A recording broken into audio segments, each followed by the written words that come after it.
Don't miss a moment of the action. Catch PSL 9 live and exclusive only on A Sports. ऐसे मिलते हमको अपने जैसे कोई अनजाना। अगर तुम बाज ना आई तुम्हारे सारे मोहल्ले में मैं शोर मचाऊंगी, बताऊंगी तुम्हारे कारनामों का लोगों को कि किस तरह तुम शादीशुदा मर्दों को फंसाती हो, उनके साथ आशिकी के गुल खिलाती हो। ओके, मैं आता हूँ। नताशा के डैड को हार्ट अटैक हो गया, हॉस्पिटल जाना होगा। लेकिन बकवास की उसने मेरे डैड के सामने क्या कुछ नहीं बोला कि मेरा और इनके साथ का अफेयर चल रहा है। तुम चाहती क्या हो बेबी? तुम्हारी वजह से सबकी जिंदगी, सबका जीना आराम हुआ है। पहले इंकिसार के पीछे पड़ गई, फिर घर बेच दिया। इन सब चीजों से दिल नहीं भरा तो नताशा के डैड की जिंदगी लेना चाहती हो तुम? ये सब कुछ इतना आसान नहीं है फहद जितना तुम्हें लग रहा है। मुश्किल है लेकिन नामुमकिन तो नहीं है। तुम खुद ही तो कहती हो रेहान को तुम्हारी कोई परवाह नहीं, फिर वो तुम पे किस चीज की पाबंदियां लगाता? ऐसे दर्द छुपा के बैठे जैसे कोई ज़माना।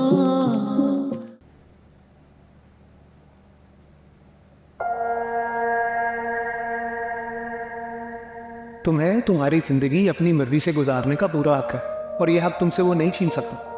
कुदरत तुम्हें अब एक मौका दे रही है अपनी जिंदगी को बेहतर बनाने का।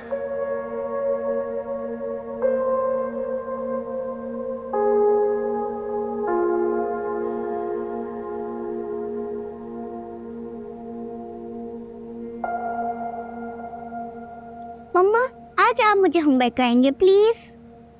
मैं कोई होमवर्क नहीं करवा रही, जाके अपने बाबा से करो। मम्मा प्लीज ना आप मुझे होमवर्क कराएं प्लीज। मैंने कहा ना जाके अपने बाबा से करो। जिसको देखो मेरे पीछे ही पड़ जाता है। मम्मा प्लीज आपकी ड्राइंग बहुत अच्छी है मम्मा प्लीज। ये क्या किया तुमने? अरीबा,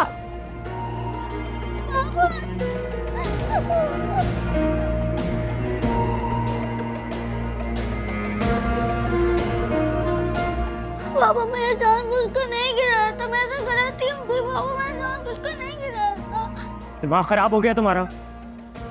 क्या हरकत थी ये? नूर पर हाथ उठाया तुमने? हाथों हाथ उठा लिया तो कोई कयामत नहीं आ गई। बदतमीजी करेगी तो मार ही खाएगी। जी बाबा आपसे होमवर्क कराएंगे। बस चल।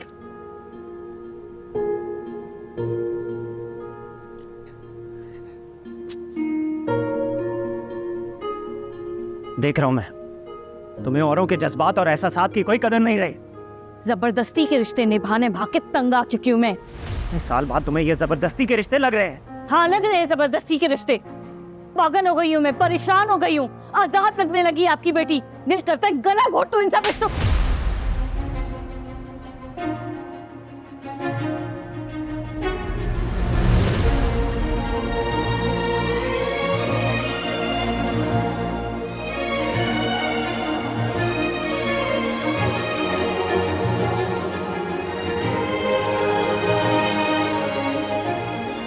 आजाद, मेरी बेटी का गला घोटोगी? शर्म आनी चाहिए तुम्हें।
अरीबा,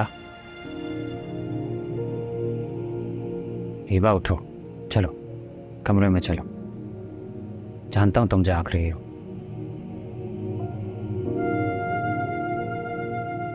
I'm सॉरी, मुझसे गलती हो गई। मुझे तुम पर हाथ नहीं उठाना चाहिए था। जानती हो ना मैं नूर को लेकर कितना पॉसेसिव हूँ। प्लीज उसके साथ ऐसा मत किया करो। मासूम सी बच्ची है वो, उससे ज्यादा वो तुमसे मोहब्बत करती है। चलो उठो। देखो अम्मी देखेंगी तुम्हें यहाँ पर, तुम परेशान हो जाएंगी। रेहान चले जाए यहाँ से। मैं नहीं चाहती कि आधी रात को शोर शराबा करूं और आपकी अम्मी परेशान हो जाए।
अरीबा का तो मिजाज ही नहीं मिलते हैं आज का।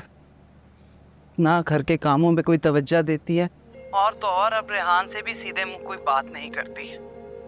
तो अम्मी अपने अरीबा से पूछा नहीं है कि वो ये सब क्यों कर रही है? कोई तो वजह होगी ना। अरे बेटा, एक बार नहीं 1000 बार पूछ चुकी हूँ, लेकिन वो ढंग से जवाब ही नहीं देती। जब पूछो आगे से लड़ाई और झगड़ा शुरू कर देती है। मारिया, ये घर के सारे काम तो आहिस्ता आहिस्ता मैं कर ही लेती हूँ, लेकिन सच्ची मुझे नूर बेचारी पे बड़ा तरस आता है। तो जानते हैं वो बेचारी छोटी बच्ची है, उसको क्या पता इन सारी बातों के बारे में। वो बेचारी तो अरीबा को अपनी अम्मी समझती है ना। सही कह रही हो। मेरी मासूम बच्ची मामा मामा करते हुए अरीबा के आगे पीछे फिरती रहती है, और वो उसे मुंह तक नहीं लगाती है। तुम्हें पता है, बात पे बात झड़क देती है उसे, और कल तो गुस्से में थप्पड़ ही मार दिया नूर को। मतलब अरीबा ने नूर को थप्पड़ मारा है? यही तो बता रही हूँ तुम्हें कि उसका मिजाज ही नहीं मिलता। लेकिन नूर बेचारी, वो तो डर कर रह गई है। कल मैंने उसे कमरे में घुट घुट कर रोते हुए देखा है। मेरा तो दिल ही कट गया। मेरी बात सुने, आप एक काम करें, आप नूर को लेके मेरे घर आ जाएं। हम लोग रात का खाना एक साथ खाएंगे। इसी बहाने नूर का दिल भी बहल जाएगा, है ना? हाँ बेटा, कुछ ना कुछ तो करना ही पड़ेगा, वरना वो बच्ची तो सहम कर रह जाएगी। अच्छा, मैं रेहान से बात करती हूँ कि हमें ले चले तुम्हारी तरफ। ठीक है, मैं आपका इंतज़ार करूँगी अम्मी। ओके, खुदा हाफिज़। अल्लाह हाफिज़।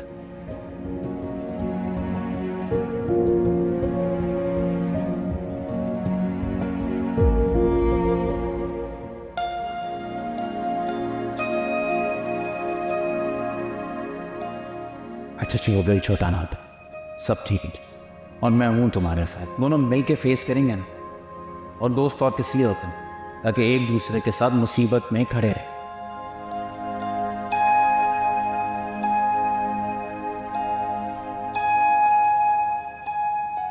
देखो, तुम खुश होना तो बस यही मैटर करता है। और देखो, जिंदगी में खुशी गम मुश्किलात तो आती रहती। मैं इन तारीफों का हकदार भी नहीं, बल्कि उल्टा ये मेरा फर्ज था। तुम्हारे अब्बू भी मेरे अब्बू की तरह ही।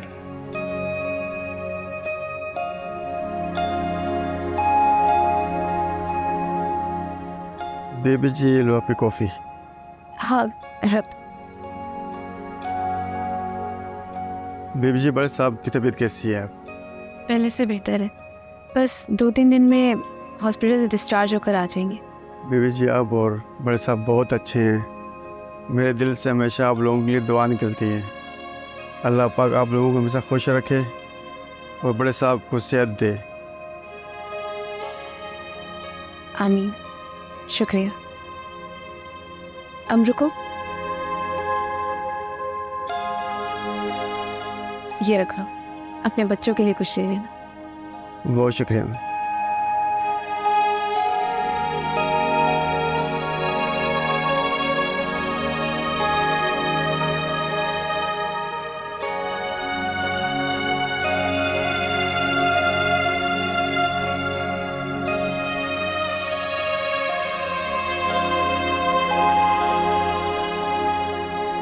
जी कर लो।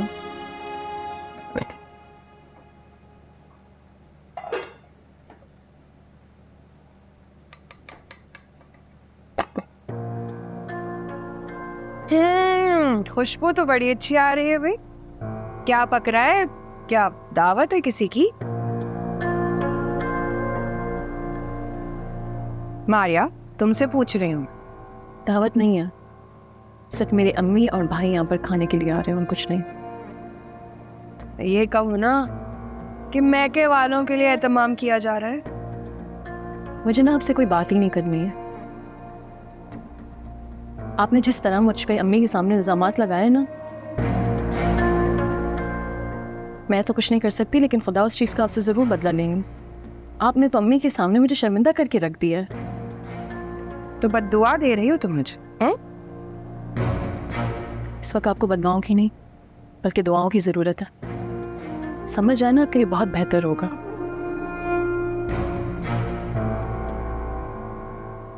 क्या देख रही हो? हाँ, काम में दिल नहीं लगता तुम्हारा? नहीं लगता ना तो बता दो, क्योंकि इस घर में मुलाजमों की कमी नहीं है, समझी? नहीं बेबी बाजी, मैं तो काम कर रही थी। बकवास बंद करो। मसला ही यही है, यहाँ पर औकात से ज्यादा इज्जत मिल जाए ना तो लोगों के दिमाग खराब हो जाते हैं।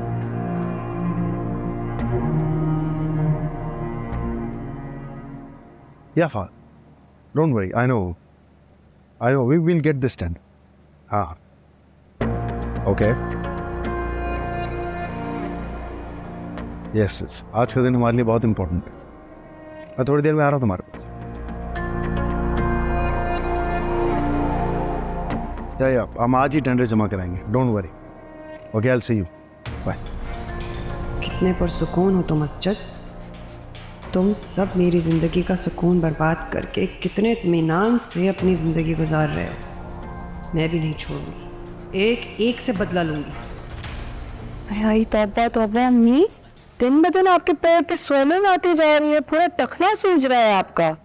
तवज्जो नहीं देती ना आप अपने ऊपर। भाई हमें तकलीफ तो हो रही थी, हमने सोचा खुद ही ठीक हो जाएगा। ऐसे कैसे? डॉक्टर को दिखाएं, मुझे तो लगता है कोई मसला हो गया है। कैसा मसला? ए भाई देखिए, ऐसे सोच रही है। अब इस चोट को लगे आपको 2-3 दिन तो गुजर ही गए। लग रहा है कि हड्डी का मामला है, खराब ना हो जाए। आप डॉक्टर को दिखाइए। अरे अल्लाह ना करे बेबी, अरे कैसी बातें कर रही हो? मैं डराओ तो नहीं? डरा नहीं रही, ठीक कह रहे हैं हम। आपको वैसे तो उस दिन डॉक्टर के पास जाना चाहिए था। इस उम्र में हड्डी का कोई मसला हो गया तो ठीक होने में भी बहुत मुश्किल होती है, इतनी जल्दी सही नहीं होता। अभी भी कहती हूँ चली जाइए डॉक्टर के पास, रिस्क मत लीजिए। अरे माजिद मियाँ, बेटा इधर आइए, हमारी बात सुनिए।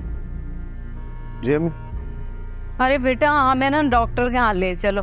वे देखो हमारे पाँव पे कैसी स्वेलिंग हो रही है, हमसे चला भी नहीं जा रहा। मुझे देर हो रही थी। अच्छा चल, मैं आपको ले जाऊँ। 1 मिनट।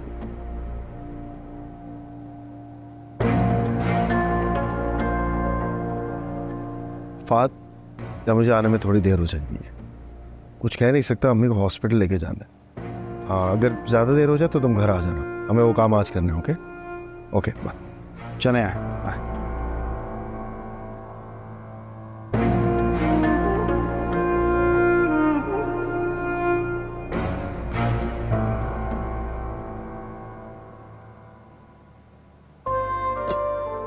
बस अब वो थक गई हैं।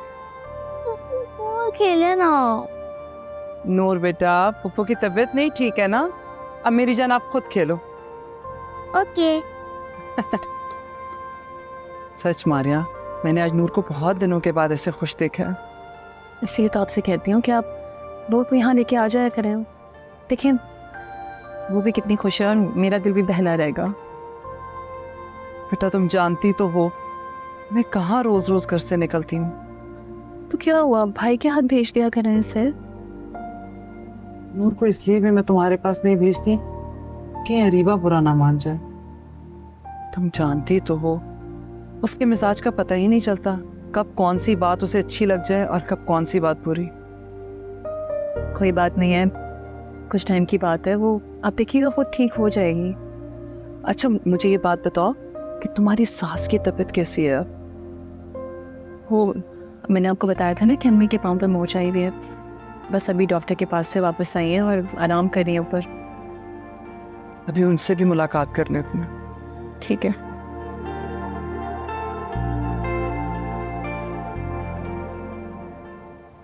अब आपके पाँव की तकलीफ कैसी है? अल्लाह का शुक्र है अब तो हम ठीक हैं। हम तो डर ही गए थे, लेकिन शुक्र है सारे एक्सरे ठीक आए हैं, हड्डी को कुछ नहीं हुआ।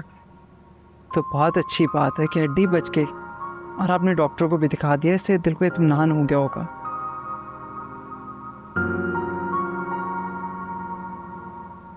साफ आए आपसे मिलने। ठीक है, उन्हें ड्राइंग रूम में बिठाओ। ड्राइंग रूम में क्यों? नहीं बुला लो ने, को गैर थोड़ी हूँ। ओके जाओ बुला लो। ठीक।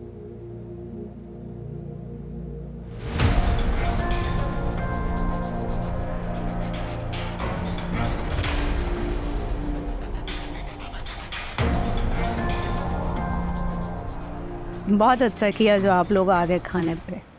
हम तो मारिया को कहते रहते हैं कि अपने घर वालों को बुलाया करो, सब इकट्ठे होते हैं तो रौनक हो जाती है।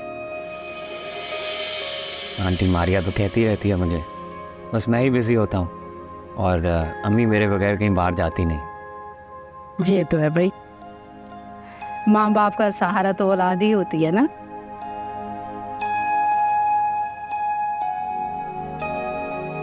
भाई तुम्हारी बेगम कहाँ है, उसको क्यों नहीं लेकर आए? बस सर अरीबा की तबीयत ठीक नहीं थी तो इसलिए सोचा कि वो आराम कर ले।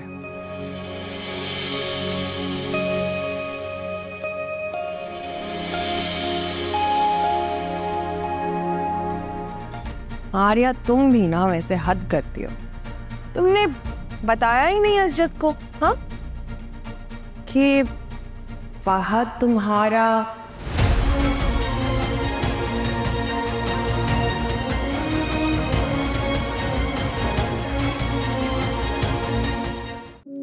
ऐसे दर्द छुपा के बैठे जैसे कोई ज़माना।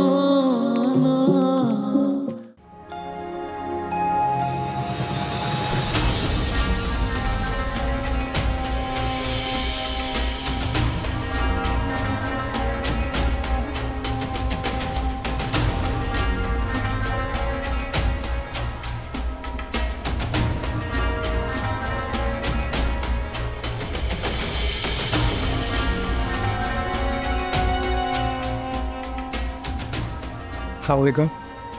वालेकुम अस्सलाम। वालेकुम अस्सलाम। वहाँ क्यों खड़े हो? आओ फात, जॉइन अस। मुझे लगता है कि हमें ड्राइंग रूम में जमकर बात कर लेनी चाहिए। अरे फहद भाई खाना लगा हुआ है, आए हमारे साथ बैठकर खाएं ना, मारिया ने बनाया है सब कुछ, आइए।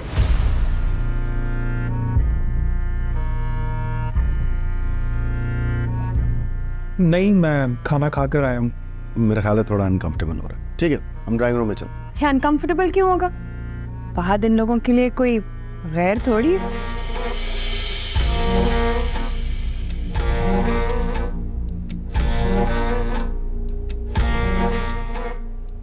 भाई फहद तो रिश्तेदार है इनका, क्यों मारिया?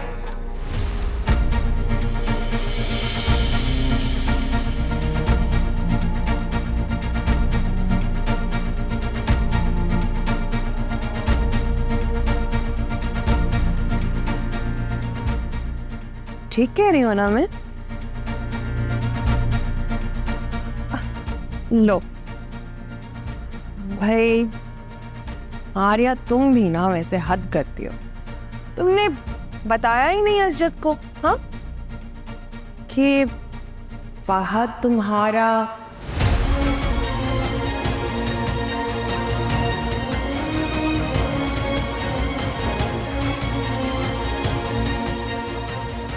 कजिन है। हाँ?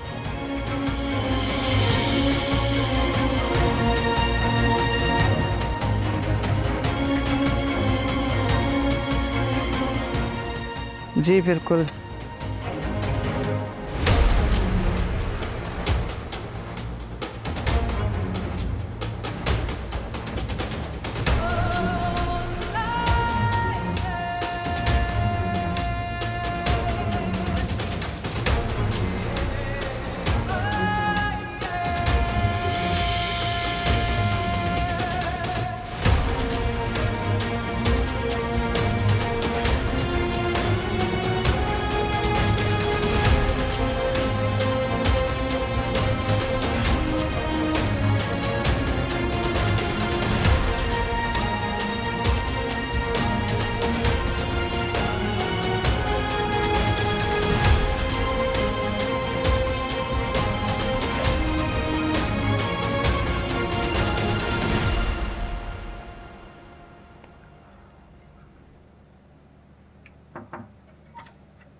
असजद, मुझे ना मुझे तो बड़ी हैरत हो रही है इस बात की कि मारिया के घर वालों ने फहद वाली बात हमसे छुपाई। इतनी बड़ी बात।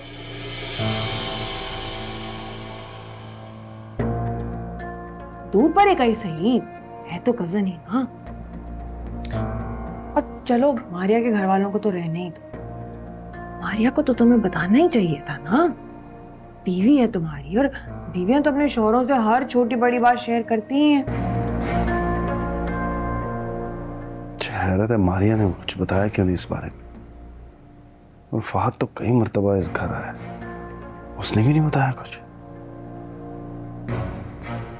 याद है अच्छा तुम्हें जब वानिया की सालगिरह थी, फहद को बुलाया था, मारिया के घर वाले भी आए थे। उन्होंने जाहिर देखा होगा, उसको तो पता चला ही होगा ना कि भाई कौन है, असजद का पार्टनर है। हमें तो खुश होना चाहिए था कि तुम उसके साथ बिजनेस कर रहे हो, और खुशी खुशी बताना चाहिए था कि उनका कजन है। भाई तुम्हें कैसे पता ये सब? और अगर पता था तो मुझे बताया क्यों नहीं? मुझे भाई मुझे उसकी दोस्त अपनी भाभी हरीबा ने बताया मुझे। भाई जमीर जाग गया होगा ना उसका। भाई बाकी है उसके घर वालों को तो कोई तौफीक नहीं। अब जरूर कोई और बात है, कुछ तो है, और बात जरूर है जो इन लोगों ने छुपाई। तो लगता है इसके पीछे कोई राज है जो मारिया और उसके घर वालों ने ये राज छुपा के रखा। कैसा राज? मुझे क्या पता है, हमारी बीवी से पूछो जा, जाने और क्या क्या बातें छुपाई हो। तो परेशान हो गए, दिमाग घूम गया मेरा।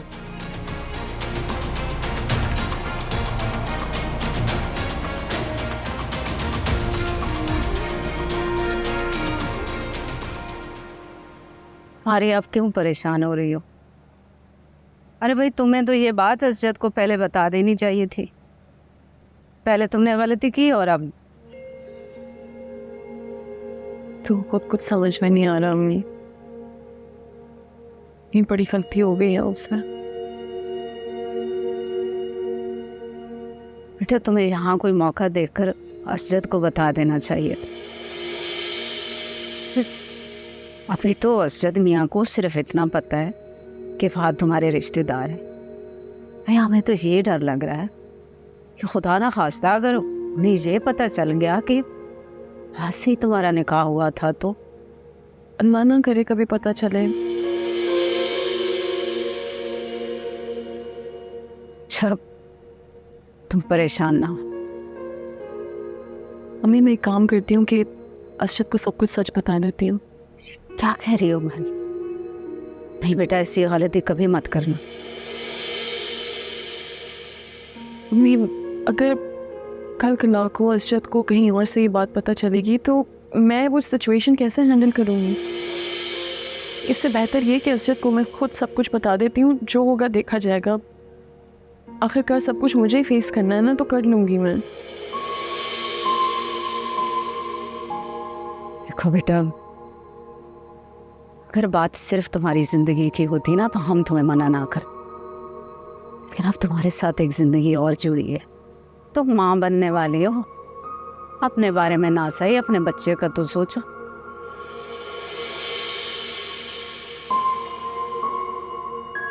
ना करे अगर हसरत मियाँ ने गुस्से में आकर कोई फैसला कर दिया तो। हम बच्चे के लिए माँ बाप दोनों बहुत अहम होते हैं। माँ या बाप में से किसी एक के साथ जब बच्चा रहता है ना, तो उसकी शख्सियत में बहुत सी कमियां रह जाती हैं।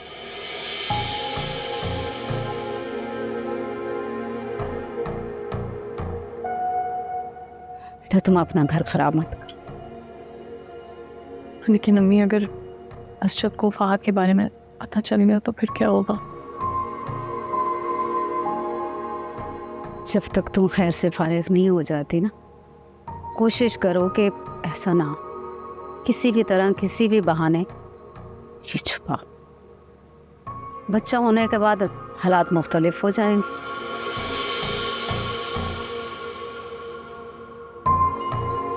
समझ रही हो ना हमारी बात? अच्छा, परेशान ना हो। ऐसी हालत में ना तुम्हारा परेशान होना ठीक नहीं है। अल्लाह खैर करेगा।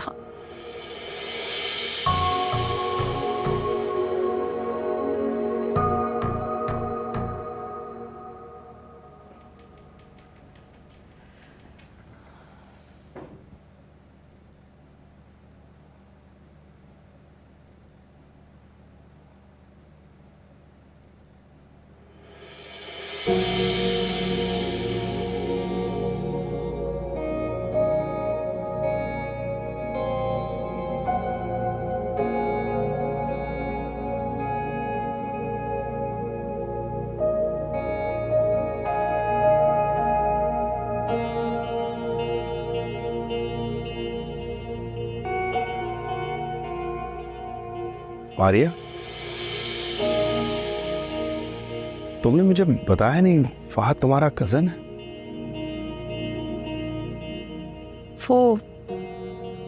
वो मैंने असल में ज़रूरी नहीं समझा। क्या मतलब ज़रूरी नहीं समझा? वो अच्छी तरह जानते हो मेरा बिजनेस पार्टनर है, और तुमने ये बताना ज़रूरी नहीं समझा कि तुम लोगों की आपस में रिश्तेदारी है? और उसने भी मुझे नहीं बताया। नहीं, ऐसी कोई बात नहीं है। असल में हमारे और फहद के घर वालों के बीच में प्रॉपर्टी को लेके बहुत बड़ा झगड़ा है, और अब मैं आपको क्या बात बताती, जिनके घर आना जाना ही नहीं है तो मैं क्या बताती आपको, इसलिए नहीं बताया सिर्फ। ऐसा क्या हो गया तुम लोगों के खानदानों के बीच में जो ताल्लुकात बिल्कुल ही ख़त्म हो गए? क्या हो गया? नहीं बताया तो कौन सा मैंने इतना बड़ा गुनाह कर दिया? आपने तो अदालत ही लगा दी है। इतना चिढ़ क्यों रही हो तुम? मैं चिढ़ नहीं रही हूँ। जब आप लोगों ने मुझे मामू और उनके घर वालों के बारे में नहीं बताया था तो क्या मैंने इस तरह रिएक्ट करके आपसे पूछा था? नहीं ना।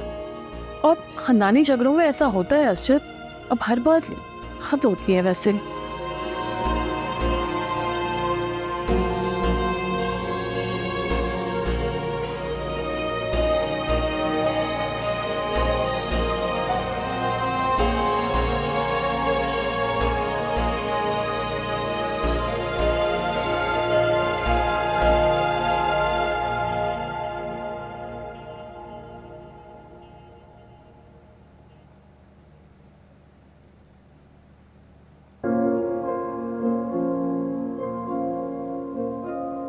ऐ मेरे रब, मेरा घर एक तिनके के सहारे पर है।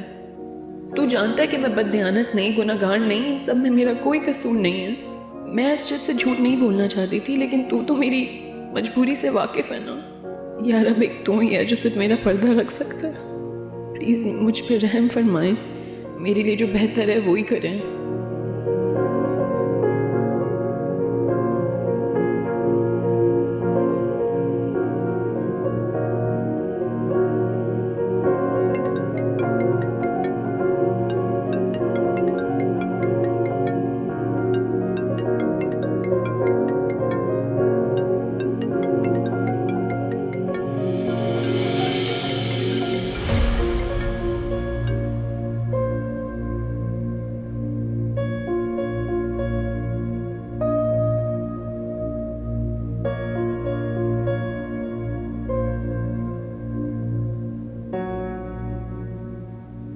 मारिया, मुझे तुमसे बात करनी है। मेरे साथ मसला क्या है? क्यों मुझे तुम फोन कर रहे हो? चाहते क्या हो तुम? मैंने क्या बिगाड़ा है तुम्हारा? क्यों मेरी जिंदगी अजाब करने पे लगे हुए हो तुम? मारिया, मेरा हरगिज़ मकसद तुम्हें परेशान करना नहीं था। मुझे नहीं पता था कि मैं वहां जाऊंगा और तुम्हारे घर वाले वहां पे सारे इकट्ठे हुए होंगे। प्लीज ये ड्रामे किसी और के आगे करना और झूठ तो बोलना ही मत। तुम अच्छे तरीके से जानते थे कि घर पे सारे लोग होंगे, इसीलिए तुमने जानबूझ के मेरे और असरत के बीच में ये खोट डलवाने की कोशिश की है ना? मारिया, मैं तुम्हें जिंदगी में पहले ही बहुत दुख दे चुका हूँ और अब मैं ये सब कुछ नहीं चाहता कि मेरी वजह से तुम्हें फिर किसी अजियत से गुजरना पड़े। तुम्हें नहीं पता कि मैं खुद भी कितना परेशान हूँ। खुदा के लिए बेवकूफ़ किसी और को बनाना। मैं तुम्हारी बातों में आने वाली नहीं हूँ।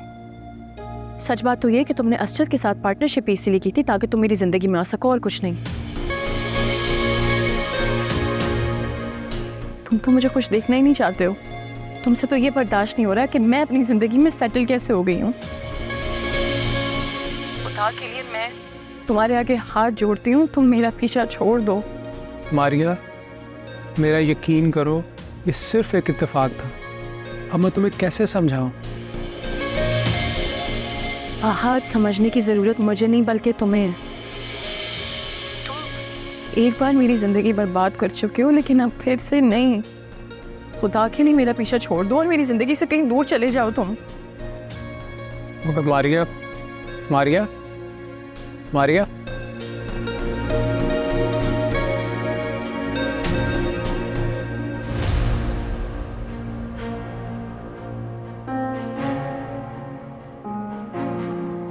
तुम यहाँ क्या कर रहे हो? असल में मुझे नींद नहीं आ रही थी और दिल घबरा रहा था, तो बाहर आ गई हूँ थोड़ी देर। तबीयत ठीक है तुम्हारे? ठीक है। कमरे में नहीं थी इसलिए मैं देखने आ गया। चलो सोने आ। आती हूँ।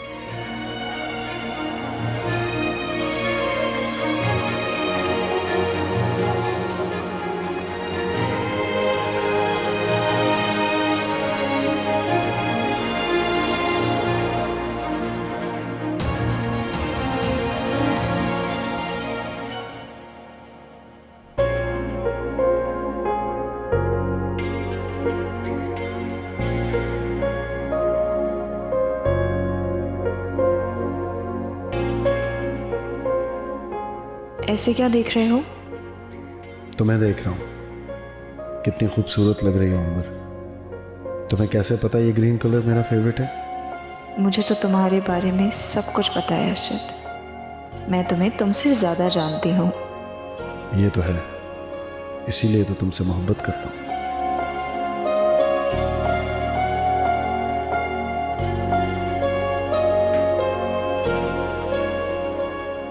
क्या कह रही हो रीबा?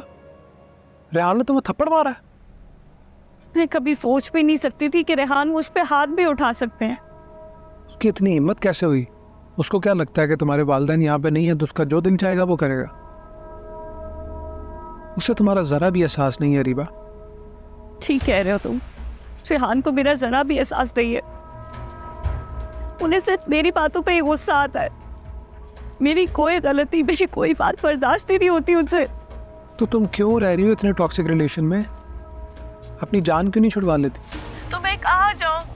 तुम जानते हो मेरे पेरेंट्स बाहर रहते हैं और अब वो हमेशा रेहान को सपोर्ट करते हैं। वो मुझे कभी भी वहाँ नहीं बुलाएंगे। हाँ, लेकिन तुम एक काम तो कर सकती हो ना। तुम जब तक वहाँ पे हो, तुम क्यों उन घर वालों के और उसके काम कर रही हो? तुम क्यों ऐसी जिम्मेदारियाँ पूरी कर रही हो जो तुम्हारी नहीं है रीबा? तुम घर छोड़कर नहीं जा सकती, लेकिन तुम उस कमरे से तो बाहर आ सकती हो ना। एटलीस्ट तुम्हें उसकी शक्ल देखना तो नहीं पड़ेगी ना। ठीक कह रहे हो तुम। बस बहुत ले लिया मुझे फॉर ग्रांटेड इन लोगों ने, अब और नहीं। रीबा, मेरा बस नहीं चल रहा। जिसने तुम पर हाथ उठाया मैं तो उसके हाथ ही तोड़ कर रख दूं। तुम्हें मेरी इतनी फिक्र है?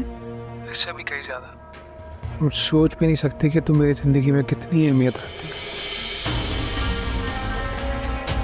चलो, किसी के लिए तो अहम। तुम बहुत अच्छी हो, ये तो रेहान बदकिस्मत है जो तुम्हें उस तरह से देख नहीं पाया और तुम्हारी कदर नहीं कर सका। तुम्हें कोई कमी नहीं है अरीबा। काश तुम मेरी जिंदगी में होते, मैं तुम्हारी आंखों में कभी आंसू नहीं आने देता, तुम्हें अपनी पलकों पर बिठा कर रखता। फहद, मैंने अभी तक कोई फैसला नहीं किया। मुझे इंतजार है इस दिन का जब तुम फैसला कर लोगी। तुम बहुत अच्छे हो। तुमसे बात करके मेरे दिल का गम हल्का हो जाता है, एक सुकून सा मिलता है। ऐसा लगता है जैसे मैं किसी अपने से बात कर रही हूँ जो मुझसे भी ज्यादा जानता है।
सुने, आप अंबर के लिए कोई अच्छा सा रिश्ता देखें।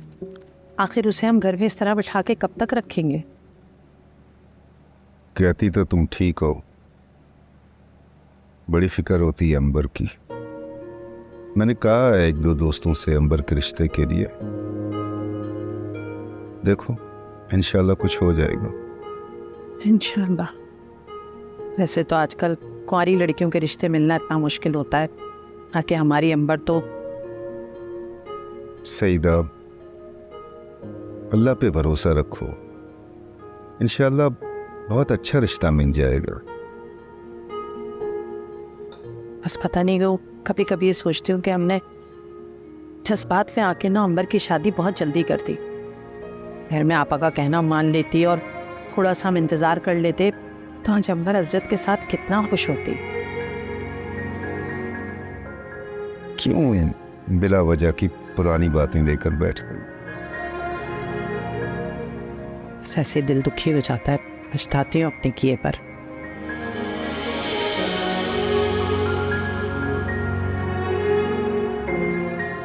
अम्मी, मैं जा रही हूँ ऑफिस। ठीक है बेटा, अल्लाह हाफिज। आज तो माशाल्लाह मेरी बेटी बहुत प्यारी लग रही है। हाँ, ऐसे ही हंसती रहा करो बेटी, बहुत अच्छी लगती हो। ठीक है अबू, मैं चलती हूँ। ठीक है अम्मी, अल्लाह हाफिज। अल्लाह हाफिज बेटा। हाफिज। आज कितने दिन बाद अंबर के चेहरे पे इतनी खुशी दिखी है। अल्लाह मेरी बेटी की खुशियों को ऐसी सलामत रखे। आमीन आमीन।